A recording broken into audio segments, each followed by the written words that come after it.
Everybody, welcome to MKS Biovision. आज हम लोग अपने लास्ट लेक्चर में मैंने देखा था कि कैसे कन्वेंशनल ब्रीडिंग प्रोसेस के द्वारा हम क्रॉप का इम्प्रूवमेंट करते हैं।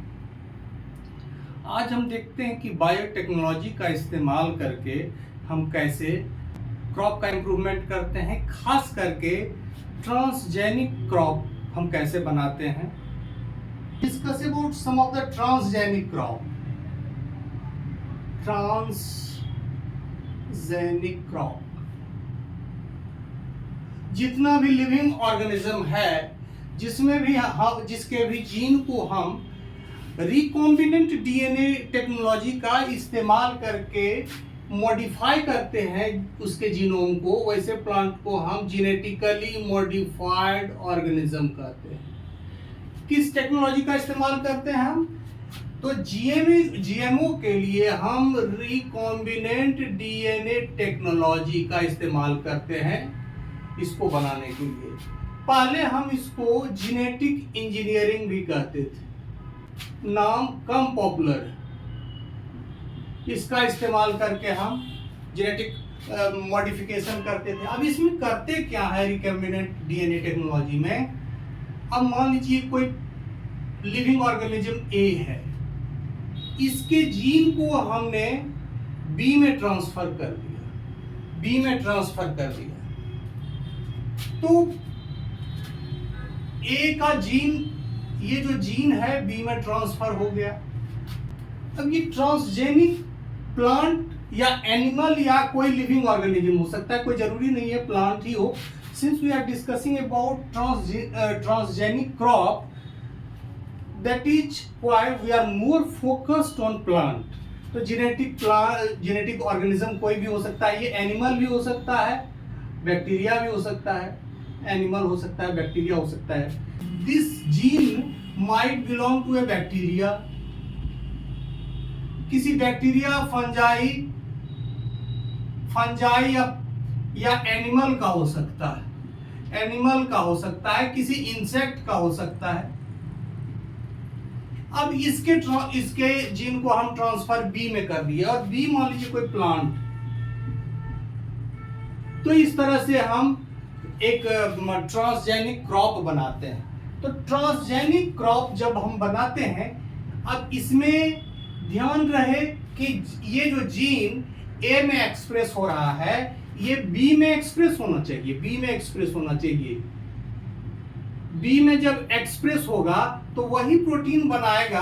अब कोई बैक्टीरिया का जीन है तो बैक्टीरियल प्रोटीन अब ये प्लांट में बनने लगेगा, तो ये एक्सप्रेस होके बैक्टीरियल प्रोटीन बनाने लगेगा। अब इस एक एग्जांपल देखें कि जैसे मान लीजिए कि बीटी क्रॉप है। बीटी क्रॉप, हम सबने नाम सुना होगा बीटी क्रॉप का। बीटी क्रॉप यानी कि BT stands for bacillus thuringiensis। Bacillus thuringiensis ये ग्राम नेगेटिव बैक्टीरिया है। अब ये इस बैक्टीरिया के अंदर क्या होता है कि ये बैसिलस फॉर्म में है और इट कैन प्रोड्यूस एन इंडोटॉक्सिन बना सकता है। ये कोई इंडोटॉक्सिन बना सकता है जिसको हम क्रिस्टलाइन प्रोटीन के नाम से जानते हैं। तो ये this one is crystalline protein.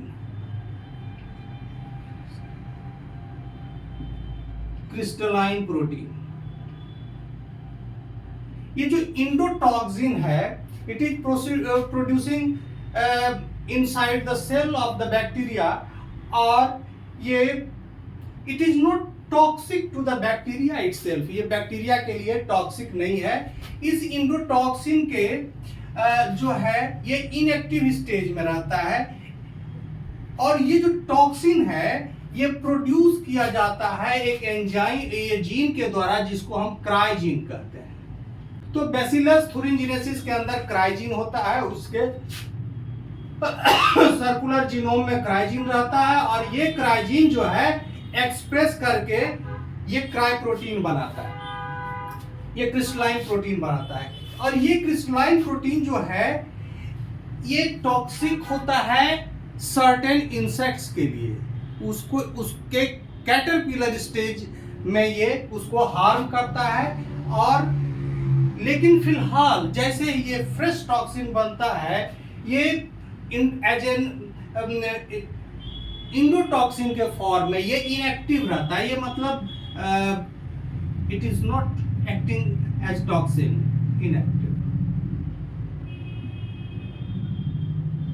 Inactive stage में रहता है। लेकिन ये प्रोटीन, ये जो टॉक्सिन रहता है, ये क्या होता है, कैटरपिलर के लिए, इंसेक्ट के कैटरपिलर के लिए हार्मफुल होता है। ये कैसे होता है इसको हम अभी देखते हैं।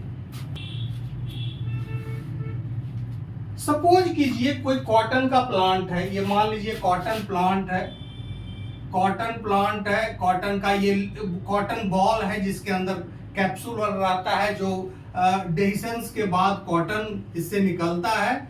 और ये कॉटन के लीफ हैं, ये कॉटन के लीफ हैं, कॉटन के ये लीफ हैं। कैटरपिलर क्या करता है, ये लीफ को खाता है, इसके लीफ को खाता है और लीफ का साइज छोटा कर देता है।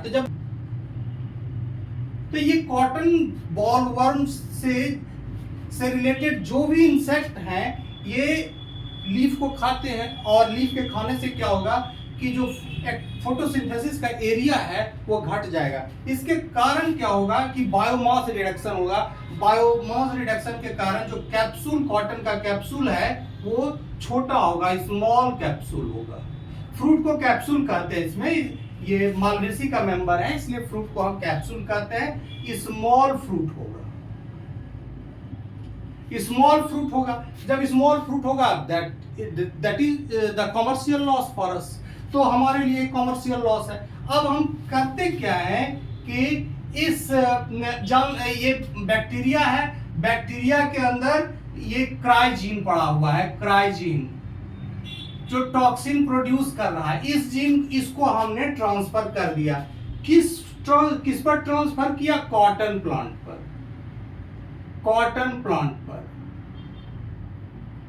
तो जैसे ही हमने इसको कॉटन प्लांट में ट्रांसफर किया, और तो कॉटन प्लांट में जैसे ही ट्रांसफर हुआ, तब इसके हर सेल में ये क्या करने लगा, एक्सप्रेस करने लगा। तो लीफ में भी एक्सप्रेस किया, लीफ है तो इसके लीफ के सेल में, जो प्लांट का सेल है, इसमें क्रिस्टलाइन प्रोटीन आ गया। जैसे ही कैटरपिलर इसको खाएगा, जो लीफ खाएगा, तो कैटरपिलर के गट में यह क्रिस्टलाइन प्रोटीन इंटर करेगा। कैटरपिलर का जो गट होता है, उसका पीएच अल्कलाइन होता है। अल्कलाइन पीएच के जैसे ही कांटेक्ट में ये आता है, ये जो क्रिस्टलाइन प्रोटीन है, ये दो भाग में बट जाता है। ये मान लीजिए क्रिस्टलाइन प्रोटीन इस तरह का था, ये दो भाग में बट जाता है। तो ये भाग अलग हो गया, ये भाग अलग हो गया। ये भाग इसको प्रोटॉक्सिन के फॉर्म में रखता है। यदि मान ले दोनों भाग जुड़ा हुआ है, तो ये प्रोटॉक्सिन के फॉर्म में है। लेकिन जैसे ही ये भाग अलग हुआ, ये एक्टिव टॉक्सिन हो गया, एक्टिव टॉक्सिन। ये हट गया, ये हट गया, तो एक्टिव टॉक्सिन बन गया है। अब एक्टिव टॉक्सिन अल्कलाइन पीएच के कारण बना। ये एक्टिव टॉक्सिन क्या करेगा कि पिलर, ये कैटरपिलर के गट में ये रिसेप्टर के साथ बाइंड कर जाएगा। ये मान लीजिए कैटरपिलर का ये गट है, और इसके रिसेप्टर के साथ ये बाइंड कर जाएगा। कौन बाइंड करेगा, ये सारे बाइंड कर जाएंगे, टॉक्सिन, क्राइटॉक्सिन बाइंड करेगा। और बाइंड करने के कारण होगा क्या कि इसमें परफोरेशन हो जाएगा और ये इंसेक्ट खत्म हो जाएगा।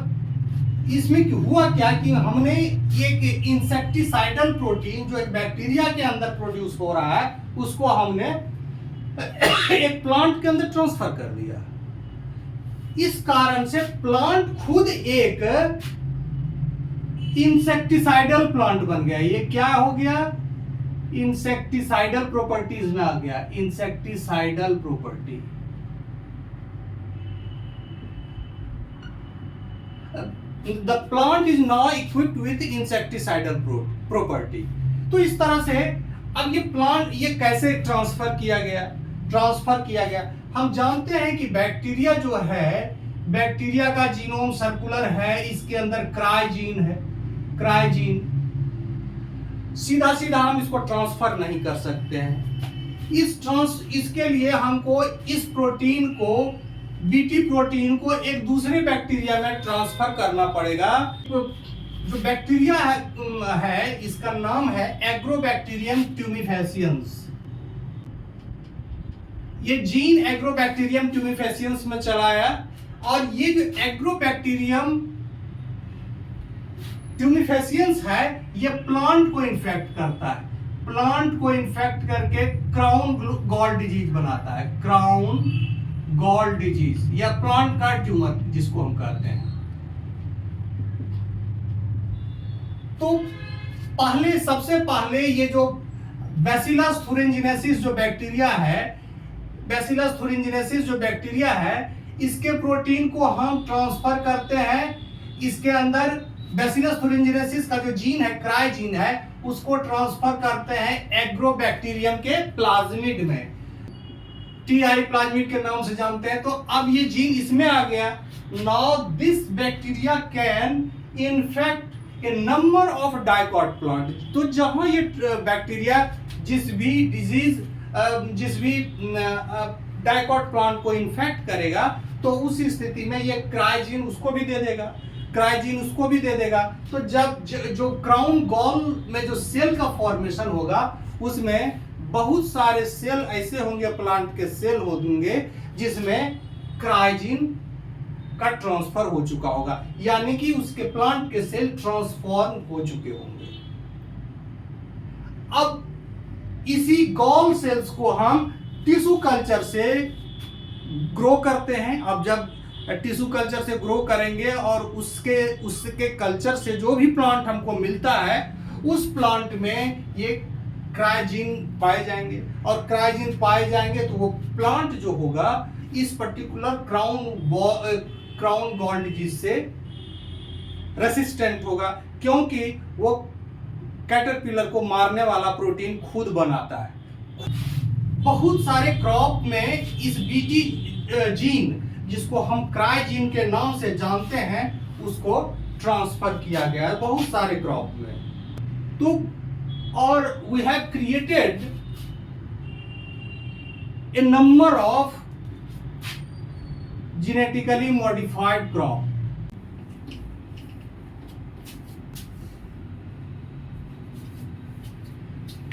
Actually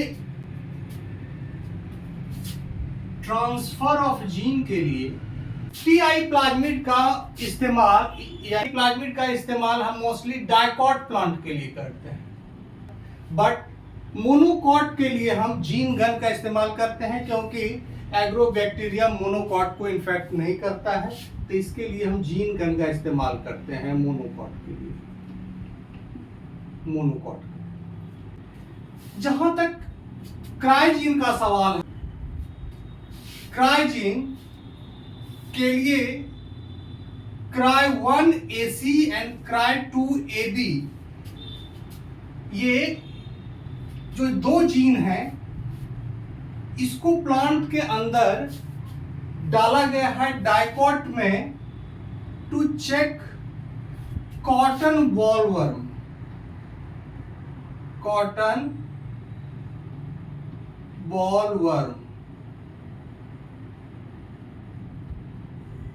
बॉलवर्म यानी कि जो उसके कॉटन के फ्रूट्स के साइज को छोटा कर देता है।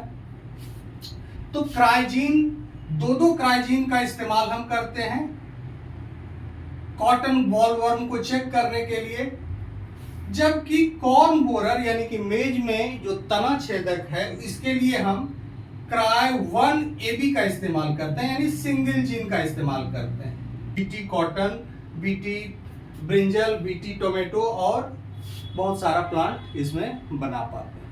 ओके, दूसरा जो एग्जाम्पल है वो है गोल्डन राइस। गोल्डन राइस में बीटा कैरोटीन जीन का एक्सप्रेशन होता है। बीटा कैरोटीन जीन एक्सप्रेस करता है। Beta carotene is the precursor of vitamin A. Vitamin A बहुत सारे कंट्रीज में rice is the staple crop. Rice के बिना काम नहीं चलता है या मुख्य भोजन राइस ही है। वहाँ विटामिन ए की डिफिशियंसी पाई जाती है, कारण नाइट ब्लाइंडनेस या जीरोथेर्मिया होता है। विटामिन ए का हम फूड सप्लीमेंट करें, वो भी एक तरीका है कि बच्चों में आजकल देखते हैं कि ड्राइव सरकार भी चलाती है कि विटामिन ए का सप्लीमेंट किया जाता है ताकि आँख की रोशनी बनी रहे और नाइट ब्लाइंडनेस नहीं हो। लेकिन जो विटामिन ए है, इसके जीन को यदि राइस के अंदर इंसर्ट कर दिया जाए तो राइस के साथ साथ विटामिन ए की डिफिशियंसी भी दूर हो जाएगी। और इसी चीज को करने के लिए एक ट्रांसजेनिक क्रॉप बनाया गया राइस का, जिसको हम गोल्डन राइस के नाम से जानते हैं। अब इस गोल्डन राइस में बीटा कैरोटीन जीन का एक्सप्रेशन होता है। एक्चुअली ये एक जीन नहीं है। जो बीटा कैरोटीन सिंथेसिस का पाथवे है, इसमें दो जीन होते हैं। ये जो पाथवे है बीटा कैरोटीन के सिंथेसिस का, उसमें दो जीन इन्वॉल्व होते हैं। एक जीन तो है PSY और दूसरा जीन है CRT1। तो PSY, ये जो PSY जीन है, इसको लिया गया है डैफोडिल्स से।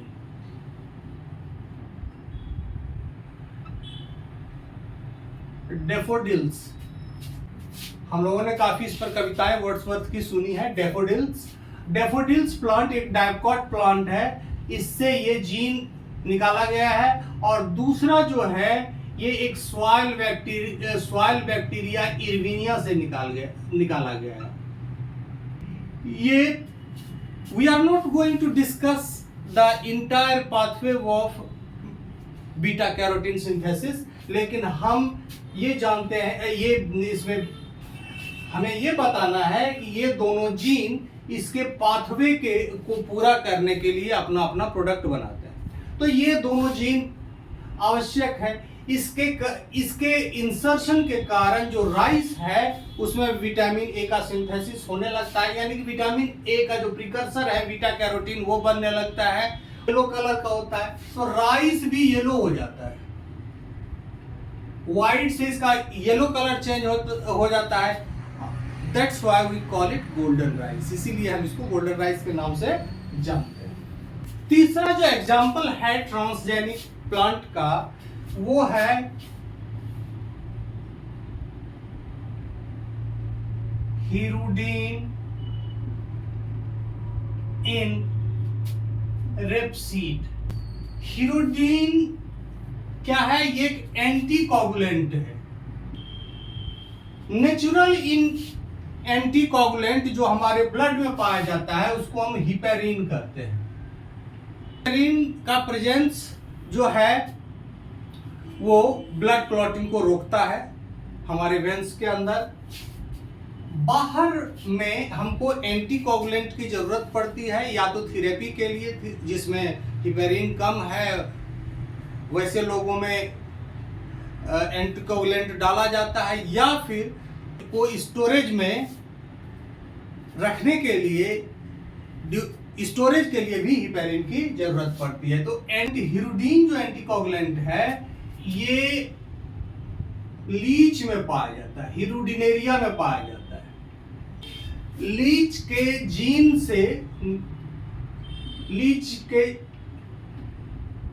के जीन से क्या का प्रोडक्ट है हिरुडीन।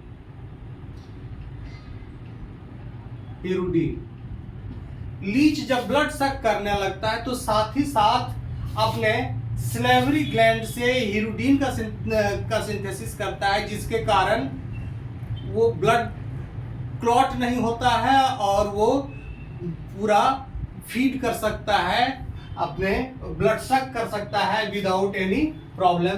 तो ये जो जीन है ये कहाँ पाया जाता है,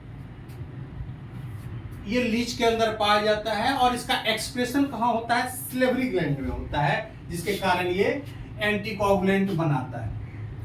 अब यदि इस जीन को हम आइसोलेट कर लिए हैं, जीन को आइसोलेट किए हैं, लीच के जीन को आइसोलेट कर लिए और इसको हम रेपसीड यानी कि एक प्लांट है, सरसों से मिलता जुलता दिखता है ये प्लांट, इससे मस्टर्ड ऑयल भी निकाला जाता है। सरसों रेपसीड ब्रेसिकेसी का है, इसका नाम है ब्रेसिका नेपस।